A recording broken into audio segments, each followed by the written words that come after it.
Today I just want to talk to you about 2 ways to really learn something.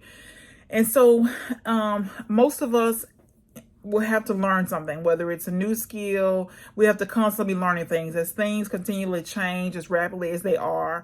We have to constantly be learning new things. And so an easy way to to stay abreast and to learn new things is to teach it.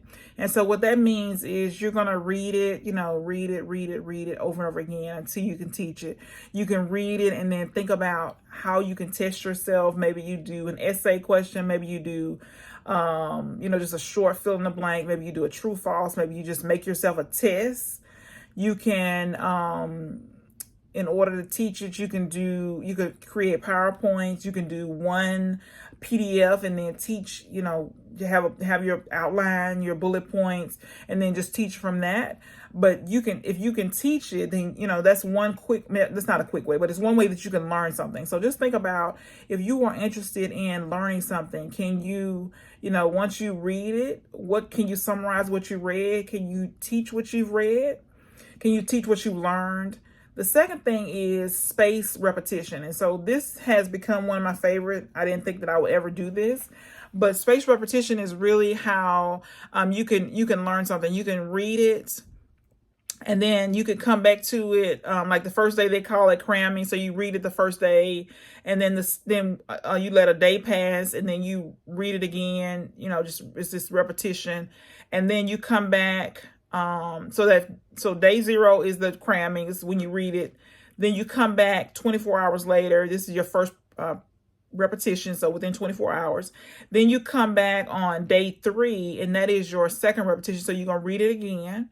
And then you're going to do the same thing on day 7, day 21, day 30, day 45, and day 60. And so this is like, it's work, right? It's not going to just happen. It's work. So you have to, so for me, I put a sticky note on top of the book that says, what the day that I start, and then when I need to follow up. And then of course, I'm going to start adding this into my Google Calendar, so I know which books I need to read on what days, so I can be more organized. But right now I'm just using a sticky note.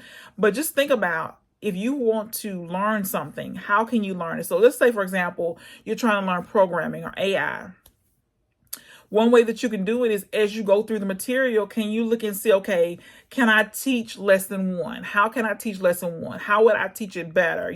How could I create a job aid? How could I create a summary? How could I create, what do I think is the most important things? What do people really need to know from lesson 1? Or how can I teach it better? Or how can I condense it? Whatever it is, how can you teach lesson 1, for example? And then you go to, okay, once you get it down, or if you don't want to teach it, then the next thing you can do is spaced repetition. So okay, I have all these different things that I'm learning, these different lessons. So let's say 12 lessons. So maybe day 1, you say, okay, this is day 1. This is cramming. So this is for lesson 1. And then after day 1, lesson 1 moves to day 2.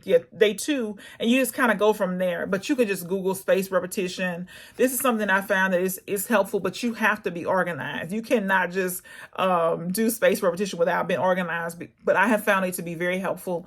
And it is a way that I'm teaching myself certain things. So spaced repetition, it is just something that you can try. You can just see how it works. Maybe you don't keep the exact routine that they have, if you Google it. But I think that, if you go over something, let's see, 1, 2, 3, 8 times, then you're going to know it pretty well. And you can combine these both, right? You can do the teaching as well as the spaced repetition and really be effective in whatever it is that you're trying to learn. But in order to learn, I think we underestimate how much time it really takes to learn something.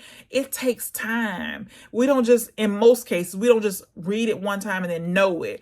Most of us have to read it over and over again and figure out some other ways to help us to remember it. Whether we come with acoustics, metaphor, analogy, stories, whatever it is, we have to figure out some way to be able to really learn it, to solidify it in our minds. If not, we forget, right? So just something to be thinking about. If you are trying to learn something, what you can do, you can teach it, you can use spaced repetition.